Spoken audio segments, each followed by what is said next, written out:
Perkenalkan, nama saya Ivan Putra Skala, NIM 20110010 kelas A.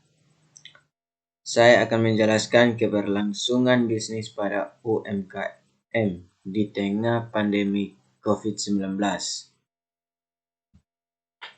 Landasan teori, definisi O2O, zat dalam Warhaneck 2018 online Thought-of mengacu pada kombinasi bisnis offline dan perdagangan online.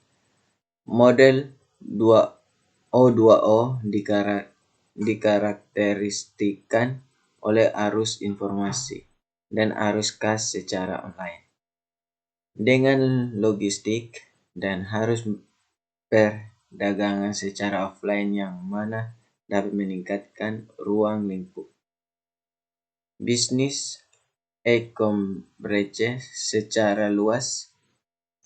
Inti utama dari model O2O adalah dengan memberikan informasi layanan, mengeluarkan diskon dan lain sebagai sebuah pesan dan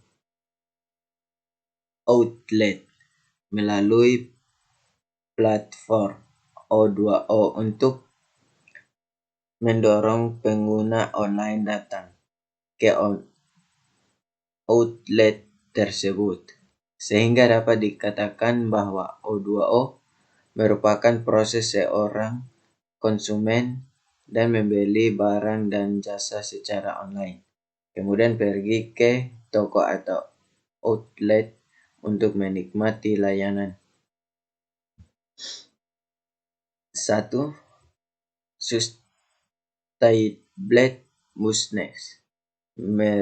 Menurut Hendrik Yeni dalam Ali Sandi Mulia, sustainable business adalah bisnis yang memastikan bahwa seluruh aktivitas dan proses produksinya mempertimbangkan kondisi sosial dan lingkungan dan tetap memperoleh keuntungan. John Eckling 1997. Perusahaan yang ingin berkelanjutan harus memperhatikan 3P. Profit, People, Planet, yaitu bahwa selain mengejar laba profit, perusahaan juga harus memperhatikan dan terlibat pada pemenuhan kesejahteraan masyarakat people dan turut berkontribusi aktif dalam menjaga kelestarian lingkungan planet. 2. Usaha mikro, kecil, menengah UMKM.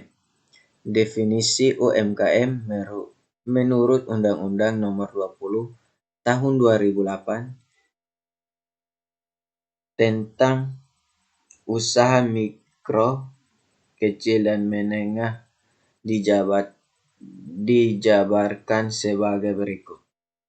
Usaha mikro adalah usaha produktif milik orang perorangan dan atau badan usaha program perorangan yang memenuhi kriteria usaha mikro sebagaimana diatur dalam undang-undang ini.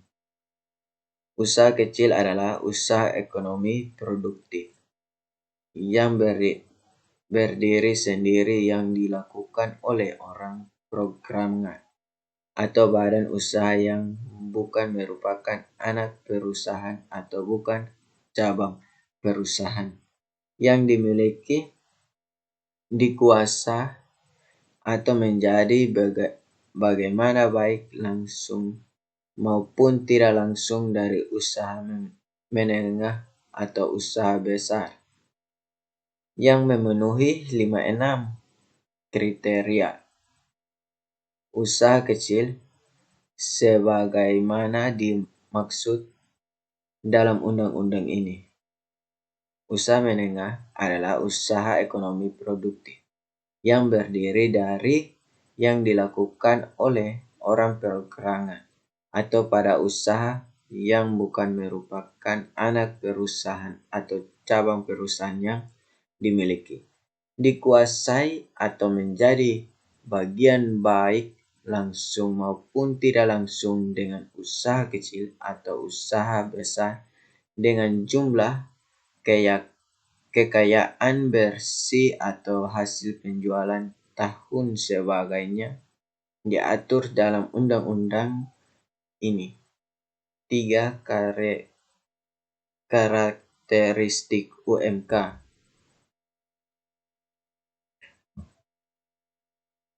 Menurut Sultyastuti dalam Sugiarto menyebutkan ada 4 alasan yang menjelaskan posisi strategis UMKM di Indonesia. A.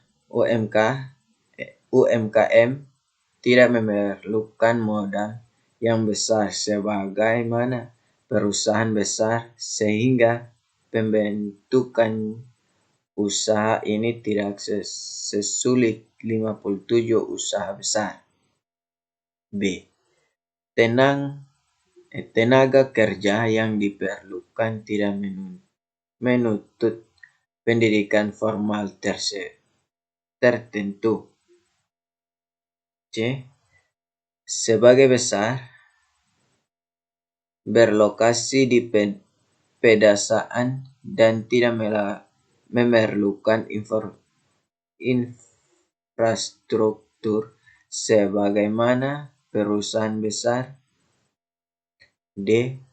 UMKM terbukti memiliki ketahanan yang kuat ketika Indonesia dilanda krisis ekonomi.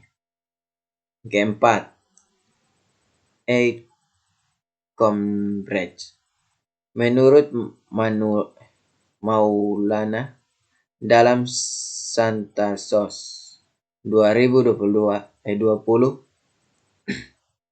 menjelaskan Combreg dapat diartikan sebagai sebuah proses membeli atau menjual produk secara elektronik yang dilakukan oleh konsumen ke perusahaan atau konsumen ke dengan bantuan peralatan komputer dan internet. Dan Febrianto dalam Santos 2020 menggunakan bahwa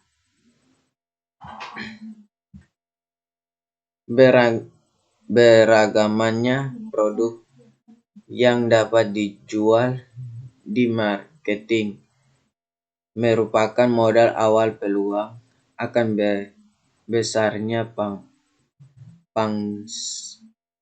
pangsas pasar. Salah satu kunci menjadi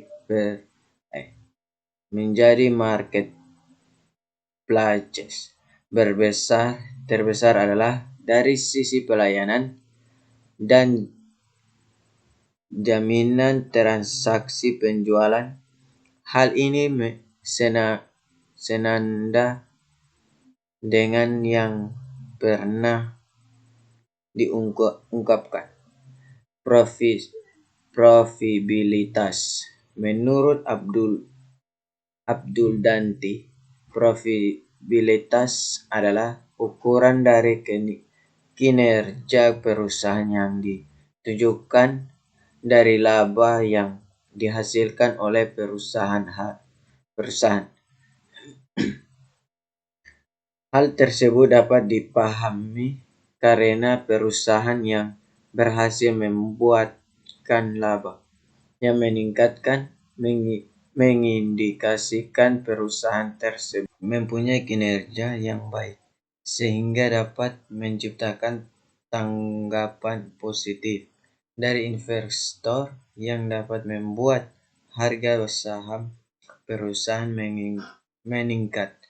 Perusahaan dengan profitabilitas yang tinggi menunjukkan bahwa perusahaan tersebut mengelola kekayaan perusahaan secara efektif dan efisien untuk memperoleh laba setiap periode. 6. Digital marketing. David Caffey dalam Budi Harto 2021. Digital marketing juga merupakan penerapan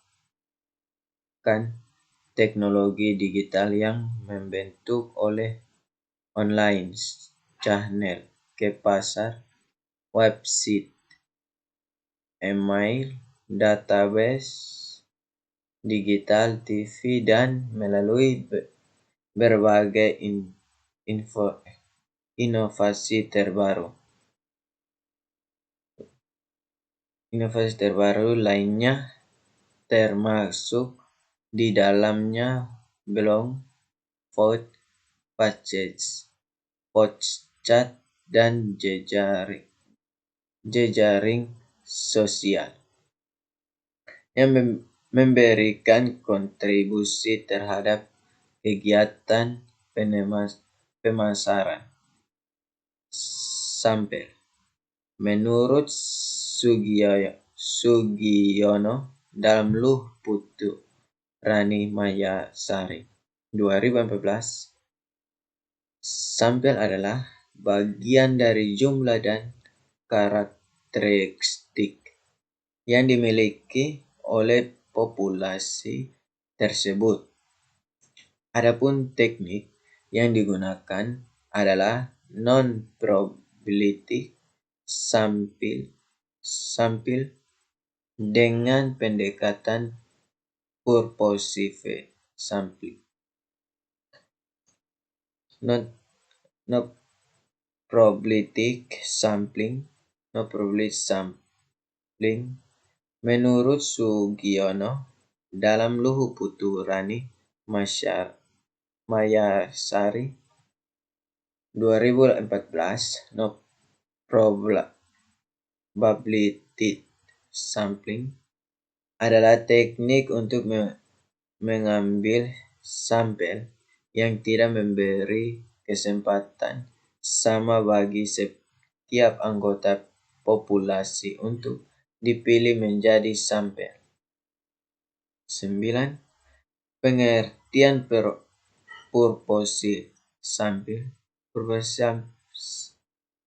Purposive sampling menurut Sugiono dalam Luh Putu Rani Mayasari 2014, yaitu purposive sampling adalah teknik pengambilan sampel sumber data dengan pertimbangan tertentu.